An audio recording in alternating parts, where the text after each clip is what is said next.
All right, what's going on, everybody? I'm back talking about influencer boxing again. And as we know, Slim just faced Gib in the Qatar card in November, which was a very good fight. An extremely good performance by Gib, showing he is one of the best influencer boxers in the scene for sure. And even though Gib dominated that fight, I still think Slim looked improved. He looked more sharp. He seemed more technical. He should have been throwing his jab more, especially if he said he broke his right hand. And which is confirmed, by the way. I'm not saying he didn't, but I don't know why he wasn't throwing his jab more if that was the case. But that's not what we're here to talk about. We're here to talk about what could be next for Slim. Obviously, he's going to take some time off to heal his hand, but what could he get into as soon as he's healthy? Because we know he's very active. He's going to get right back in the ring as soon as he can. I know he's not signed to Misfits, but that's going to change very soon. I can guarantee it. So let's talk about who he could be facing next. But real quick, before I get into that, 96% of you guys aren't subscribed. So if you like boxing, MMA, or influencer boxing content, I post 3 to 4 times a week on this channel. So make sure you subscribe. Also, if you're looking for a combat sports podcast, me and my boy Lucas got the Day Ones podcast. The link will be in the description down below. I appreciate you. But before I get into what I think should happen, it seems that Slim really wants to give rematch as soon as possible. But he said he had some obligations for the rematch to happen, which is not usually how it works. The person that loses doesn't usually call the shots, but I haven't really seen the full video, so let's react to it and see what he's talking about. All right, let's see what Slimmy Slim has to say. All right, y'all. I lost. I take it on the chin. I lost the biggest fight of my life. But let me make 3 things clear. Number 1, referee was suspended. He has a suspended license. Oh, and he was refereeing the biggest fight of my life. Number 2, I've never seen a professional boxing match with someone with this much marks in the back of the head after a fight. Like, the back of the head shots are illegal, and I've been getting hit for 8 rounds straight to the back of the head. And this guy got away with it. Number 3, I fought with a broken hand since round 3, and I finished 08 rounds. And I feel like it shows the levels between me and Gib, honestly. Like, this guy can get rid of me with 1 hand, and I made it such an evenly close bout. Like, even one of the judges gave it a draw, so I feel like it was such a close fight, and I fought him with 1 hand. Gib, man, I want the rematch. So KSI, let's make this shit happen again. But however, I got 3 new conditions. Number 1, please get a ref with a license. Number 2, I want 10 to 12 rounds. And number 3, Gib, you dirty-ass fighter, bragging about me breaking my hand in the fight, which was an unfortunate accident, acting like you did it, man. Let's do everything under these terms. Longer rounds, ref with a real license, and let's see how the fight goes. And let's see who really ends up on the floor with a punch. Okay. All right. There's a lot to unpack there. All right. So first things first, you could have worded it very differently. Because if you were on there saying, I deserve the rematch for these reasons, I would have been like, okay, yeah, you broke your hand in round 3. That is a real factor, of course. The others are kind of excuses. Like the back of the head shots, yeah, they left marks, but it wasn't the entire fight like he was making it sound like. That was not the case at all. I just feel like you can't say, I'll rematch you under these factors if you lost. Like, you could say, I deserve the rematch. You should give me the rematch because of these factors, not I'm only going to fight this guy if these things change. I just feel like, I don't know, that makes things just more complicated, and it just doesn't make sense, Slim. I don't dislike Slim, at all. If anything, I think he's one of the more entertaining characters that Misfits has. I do want to see him win, even though I was favoring Gib in that fight. It doesn't mean I dislike Slim, or if I disagree with all these reasons, it doesn't mean I dislike Slim, just to make that clear. The whole referee thing, yeah, I can understand why that's frustrating, but at the same time, you're making it sound like the ref was biased towards Gib when Misfits literally wanted you to win. So if anything, if there was a biased referee with a suspended license, it probably would have been in favor of you more than anything. And I hate to say that the broken hand doesn't mean anything, because it genuinely does. But the punching wasn't the difference in this fight. Gib's footwork was on a different level. He understood distance a lot better. And yeah, he was able to land more longer combinations because he didn't have a broken hand. But again, Slim, he could have been jabbing a lot more. And I know it's tough. Who is this guy to tell me what to do in the ring? Sure. I'm just saying, I don't think the punching was the main difference in that fight. I think Slim was landing some good punches in that fight. And sure, in the pocket, it probably was a bit close. But with Gib's footwork, it really wasn't. It really was a dominant performance. That's why I don't really understand why Slim is trying to say that fight was close. I think Gib won by a good amount of rounds, to be completely honest with you. And I hate that it sounds like that I'm hating on Slim. I really don't. I'm just being completely objective and completely honest about the whole situation. And it doesn't even seem like the rematch is going to be possible very soon because Gib didn't even want to face Salt Poppy. He seems like he wants to get to that next level of crossover boxing, facing like an MMA fighter or another big money fight. But that's why I'm here. I'm going to tell you guys 3 fighters that Slim could face to potentially get that Gib rematch down the line. So I'm going to go from least likely to most likely.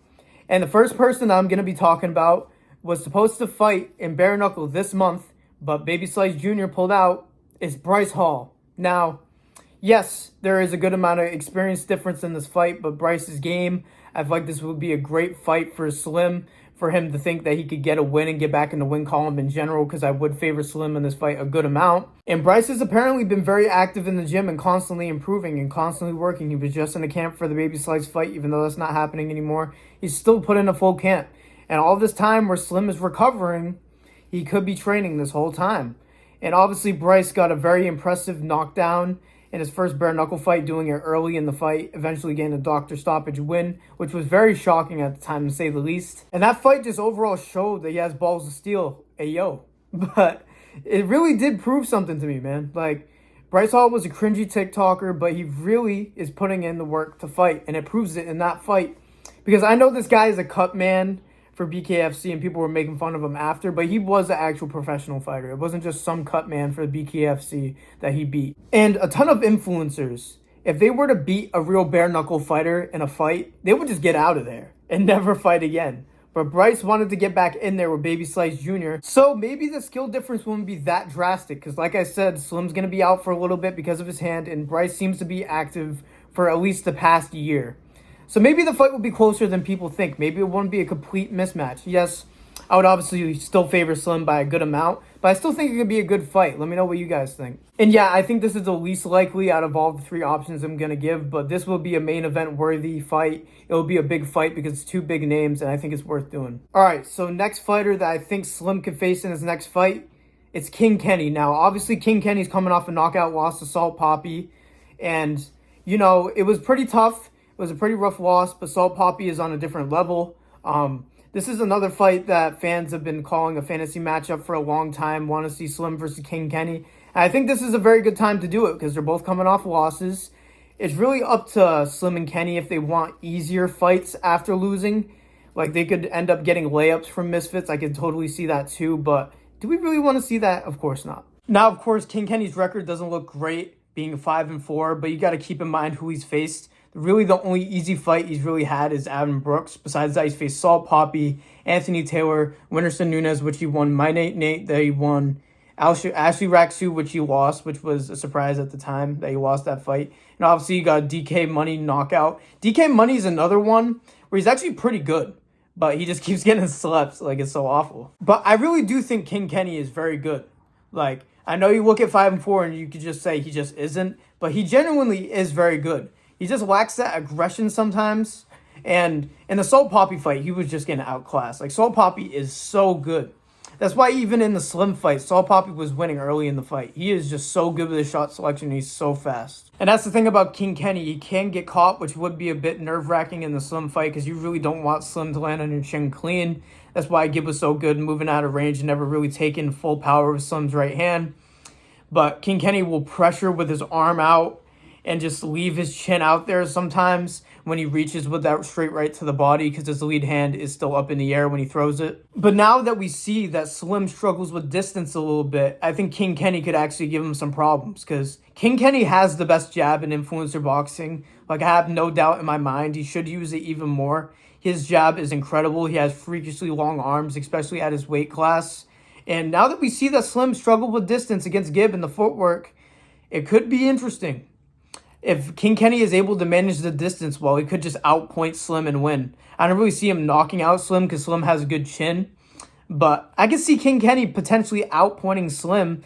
But at the same time, if Kenny reaches with that body shot and gets exposed, Slim could definitely put him to sleep. So that is why it's a very interesting matchup in my eyes, for sure. So yeah, I'm sure the Misfits community and Mams Taylor would agree with me on that statement that this would be a great fight. But it really does determine if they want an easier fight in their next fight just to get back in the win column. Because obviously one of them would have to lose. If King Kenny loses again, he's 5-5. So that is a bad look. So I do see King Kenny taking an easier fight next. But if he were to step up and face Slim, that would take some balls. And if he were to end up being 5-5, I think it might be the best 5-5 in history just because of his his opposition that he's been facing. So yeah, let me know if you guys think that will happen in the comments down below. I definitely think it'll be a great fight. But I do think there is one more fighter that is a lot more likely to face Slim next. Now, what I think is the best option for Slim's next fight is the Salt Papi rematch. Obviously, Salt Papi coming off an amazing performance against King Kenny. The best performance of his career by far. I was like amazed by how good he was. Like every single time Kenny got even close to him, he hit him with that sniper straight left hand as fast as I've seen it, as accurate as I've seen him in general. Now, if you watched that first fight when it happened originally, you know that Salt Papi was winning that fight pretty easily early. He was overwhelming Slim with his combination work, his pressure, and his fast, accurate punches. But he tried to get into a dogfight with Slim and got tired and eventually got caught, and Slim ended up getting the victory. But if Salt fought that fight differently, there was a very good chance that that fight never changed. But like I said, he got a bit aggressive and kept trading in the phone booth with Slim, not caring about getting punched because Salt Papi is extremely tough and doesn't give a fuck if he gets hit, really. But that was also really the main factor that I seen change with Salt Papi in the King Kenny fight. He was a lot more calculated with his blitzes. He wasn't really trading in the phone booth. There were some times where he did because King Kenny has such long arms that you really can't fight in that phone booth. That's one problem with having really long arms. But things are a bit different now. Salt Papi is used to his weight now. He seems like he's a bit more calculated and a bit less reckless, even though he does like scrapping sometimes and he gets him in trouble. I think he wouldn't do it in the Slim fight. I think he learned his lesson. I think he's smart enough. And I still think it'll be a good fight because, like I said, Slim has improved a good amount since the Salt Papi fight too. So it'll be very interesting. Like, we could really see if Salt Papi is on the level of Gib, because Gib had elite footwork that even Salt Papi hasn't shown yet. Salt Papi is probably a bit more accurate than Gib, but it's very close. I do want to see Salt Papi versus Gib, but it doesn't seem like Gib wants that fight. But maybe if Salt Papi puts a good enough performance against Slim, like gets Slim out of there maybe, or if Slim gets Salt Papi out of there again, they both could potentially get that Gib fight, and it could be more intriguing and more of a built-up fight for sure. But yeah, like I said, I would never count on Slim because he always does dog it out at the end of the fight. Like, he never gives up. He hasn't even been dropped before. He's been rocked, but he has not been dropped once in his career. So that is very interesting. He's one of the most tough Misfits fighters. So someone again like Salt Papi that really hits you with volume, the volume won't affect Slim. I don't see Slim getting knocked out by Salt Papi. And I don't see Salt Papi getting into a circumstance where he gets in trouble again. I think he will be extremely smart in the Slim fight because obviously he's seen what happens if he isn't. And the reason why I think this is the most likely fight, because before the Slim and Gib fight, Salt Papi said that he wants Slim after this fight regardless, win or loss for him or for Slim. So Salt Papi wants it. It is all on Slim. And if he would want to face Salt Papi again, and I don't see why not, right? You beat him. Unless he's like genuinely ducking Salt Papi, I think this is the most realistic fight for him to be next. Genuinely, because it's a big fight. It'll be a main event of a huge card probably. And it'll be an amazing build-up. And it would just be a better version of the first fight because they're both improved a good amount since the Prime card. So yeah, let me know if you guys agree down below in the comments about any of my fight predictions. And let me know if you think any of these would happen. I'll also throw in an honorable mention. There is a slight chance that Slim could face the winner of Darren Till versus Anthony Taylor or Gib. Either one of them could get that fight because KSI originally said he would face the winner of Darren Till versus Tommy Fury. But it seems like that has gone silent since it's Anthony Taylor. So I see the winner of that fight facing Slim or Gib, and then the winner of Anthony Taylor or Darren Till versus Slim or Gib will be next for the KSI fight. So it could just be a more complicated equation to get KSI's next fight. It could be very possible. So yeah, we really don't know what happens until it does. We're going to give Slim some time to recover, and then there will be a fight announcement probably in about 4 or 5 months, maybe 6, maybe take some extra time off. I don't know, but I do think we'll see Slim again this year. If you have any ideas that I didn't bring up, let me know in the comments down below. Also, I see a good amount of you are returning viewers that aren't subscribed. So just subscribe if you like my videos. You will see them on the feed easier. So turn on notifications so that happens also, because the algorithm's weird. Like, some videos will go off, some videos won't. So if you like my videos, make sure you subscribe. Also, if you're looking for a new combat sports podcast, once again, the Day One's podcast is in the description also. Yeah, so those are my potential opponents for Slim's next fight. Thank you guys for listening to me yap like usual. God bless all of you. and peace out.